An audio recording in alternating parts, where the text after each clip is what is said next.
So I'm joined now by Gypsy's stepmom, Kristy Blanchard, and I'm so happy to have you on the program again. Thank you for doing this tonight. I'm very excited about the show tomorrow, but I just want to ask how Gypsy's doing. It's been a week now since she's been out. She's doing really well. She's adjusting. Like you said earlier, she's making Ryan's home her home. I told her, move all his stuff out of the closet. Take it over. She is adjusting as well beyond what I expected so quickly. But she said she feels at home and she feels at peace. What did she not expect? Like, what is she struggling with? I know some inmates, they will get out of prison and they hadn't seen an iPhone before. Like, there's certain little details that kind of shock them. 8 years is a long time, especially growing up as she did in prison. What has been tough for her? I think really the toughest thing for her with her phone is New Year's Eve, we were at her house and she's like, somebody keeps calling my phone and I don't know who it is. And I looked at the number and it was her grandmother. It was Rod's mom. And I'm like, well, that's your grandmother. I'm like, why you didn't store it? She's like, I don't know how. So I stored a couple of numbers for her, but she's learning quick. She is learning it real quick. And I really thought she'd have it attached by her hip by now, but she makes a post, she puts it down, and she just goes back and does what she wants to do. So I know that she, got married while she was incarcerated and then was sort of physically able to be with her husband for the first time when she was released. But it is really difficult, for most people when they get married, to go on the honeymoon and be with their new spouse. This had to be especially sort of tough. A real adjustment, and I would guess for both of them, but how has it been for her? I was nervous for her, at first, because they've visited, in prison, and they talk on the phone a lot, and that's a form of intimacy right there. And they bonded over that, but I was worried, okay, what's going to happen when you get out? We had that talk. And she said it was everything she expected it to be. It was wonderful. It was beautiful. They did stay at a hotel the night she got released. Well, the morning that she got released. And she said it was wonderful. I'm not going to talk for her about experiences behind those doors, but she was happy. Well, I'm glad to hear that. That must have been a nervous time. I can't imagine sort of meeting your husband physically, really, for the first time after that long relationship apart. So in the documentary, Gypsy says that she reveals things that even the family didn't know. Do you now know? Like, has she at least let on? And were there surprises for you? There was one surprise. When they asked me how did I feel about when Gypsy shot Dee Dee, and I was like, what? They were like, you don't know? I'm like, no, I think I would remember that. And she hadn't told her dad either. So that, it was a BB gun, of course, and that was pretty shocking. I did know about what her grandfather done to her. She told me, I want to say 1 or 2 years in, and she had asked me not to tell her dad. She wanted to tell him when she was ready. So when she told him about it, he called me. He's like, why you didn't tell me? I said, she told me not to tell you. So he learned that on camera as well, but I had knew. And, the grandfather has put out a reaction to that, saying it's an unusual reaction. I don't know that I've heard this one before, but he denies that he molested Gypsy and said that Gypsy was the one touching him from the age of 4 and that he told her no. Do you have a response to that? Does Gypsy have a response to that? I'm not going to speak on her behalf on how she feels about it, but I think it's really messed up. I can't even imagine. It's gross. It is. I mean, yes, he denies it. She swears it's the truth. You know, I mean, what we gonna do? There's really nothing. You know, I believe her. I believe it's happened. Because how she's explained it to me, it was pretty much in detail. And she shouldn't be taking a bath with her grandfather anyway. I was just about to ask if you're able to share the details that she shared. And you're saying that there was a bath when she was a youngster? Yeah, from things that she's told me in that aspect, that he would take a bath with her. I mean, you don't do that at all. Did she share any other details? Yeah, she shared some, but I'd rather not. It's her story, you know, to go into detail. It could be all in the book, which I was surprised when they did ask him. I had told the producer, if you're going to ask him that question, make sure you're running out the door, because I didn't know what his reaction would be, and he just denied it. But if he did it, he has to live with it. What was Gypsy's husband's reaction to that information? To be totally honest, I have no idea. I don't know what she told him, or, you know, or how she told him. I guess because, you know, we were in the moment celebrating her return, and none of that came up. We haven't talked about it. I never reached out and discussed it with him, because at that time I didn't know what he knew. I also wanted to ask you, I have watched the Mommy, Dead, and Dearest. That's the documentary. There's also the fictionalized program called The Act about Gypsy Rose's story. There's so much out there that people have consumed about the story. Is there something about what Dee Dee did all those years that we don't know yet? Not really. I mean, there's a couple of things that she's done to me.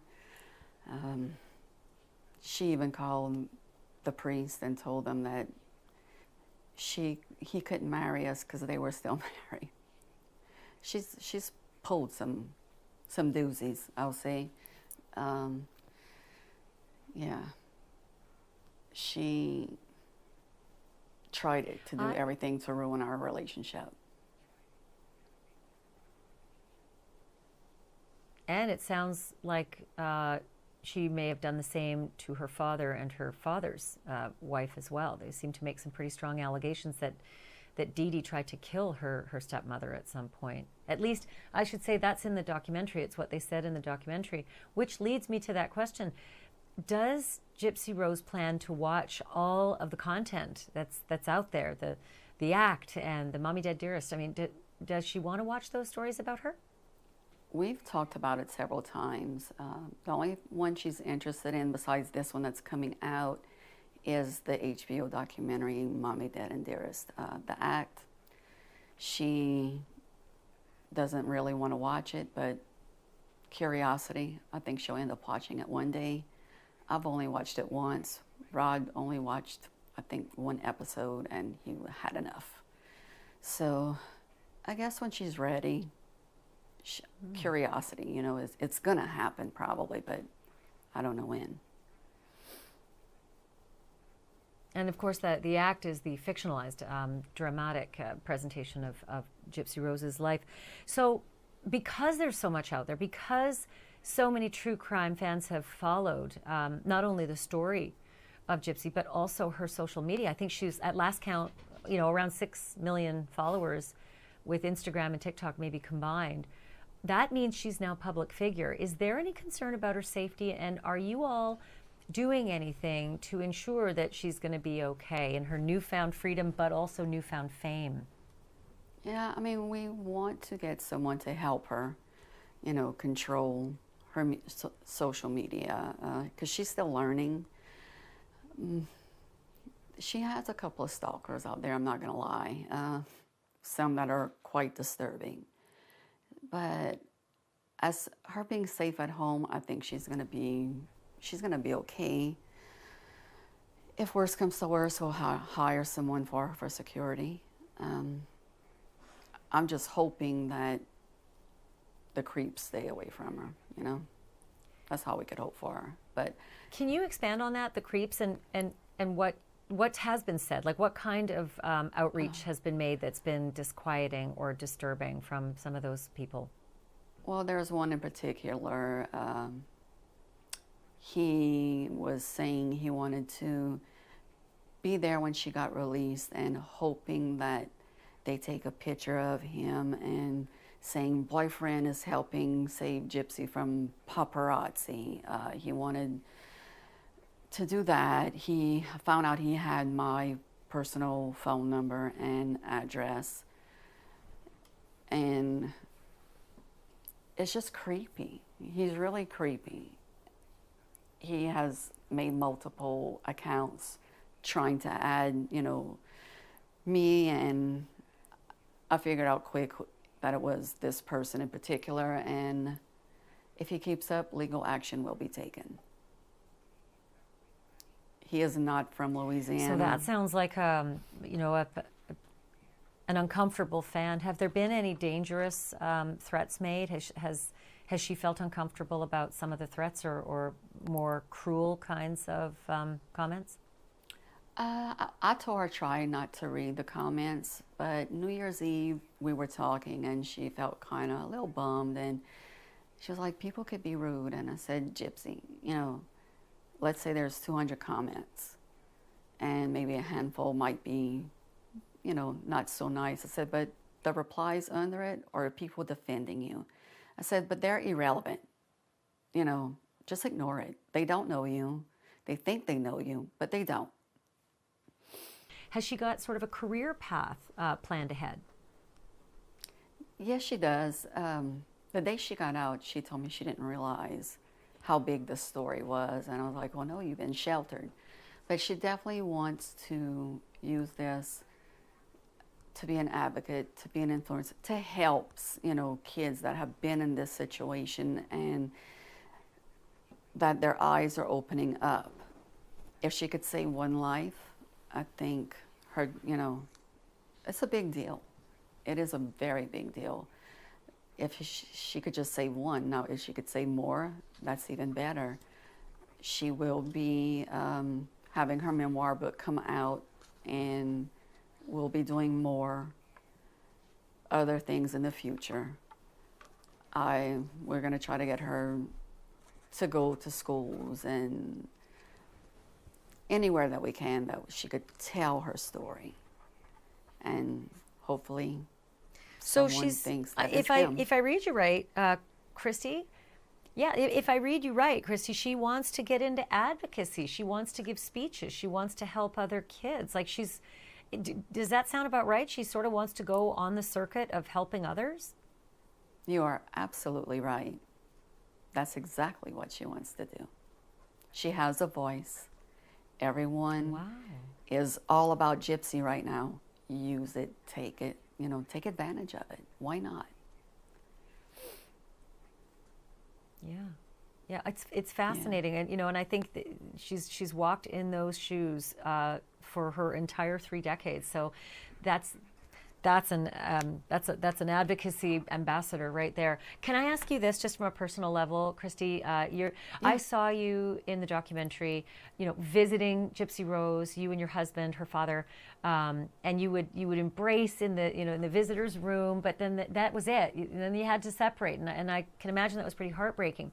What was that moment like when you first had that chance to embrace when she walked out of that prison facility for good? I didn't want to let her go.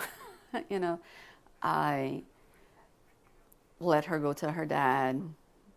You know, he deserved it. He deserved that first hug. I just sat down and waited. And when she came up to me and hugged me, I was like, is this for real? Is this really happening? wondered how it was going to feel and the emotions. And I cried a lot that day, happy tears. But I didn't want to let her go. But I sat in awe all that day and was just looking at her, like, just to see her talking to her friends, hanging out with her sister, talking to her dad. It was so good to see. It was just surreal. Well, I can see the sign that you put up in balloons saying welcome home. That must have been very special for you as a family, especially in the holiday season as well. I can't thank you enough for this, Kristy, because this has been a big time for you, and to carve out some of it to share with me and with our viewers. It's really appreciated. I'm wishing you and your family the best for 2024, and hoping all good things come with it. Thank you so much for allowing me to come back and talk to you.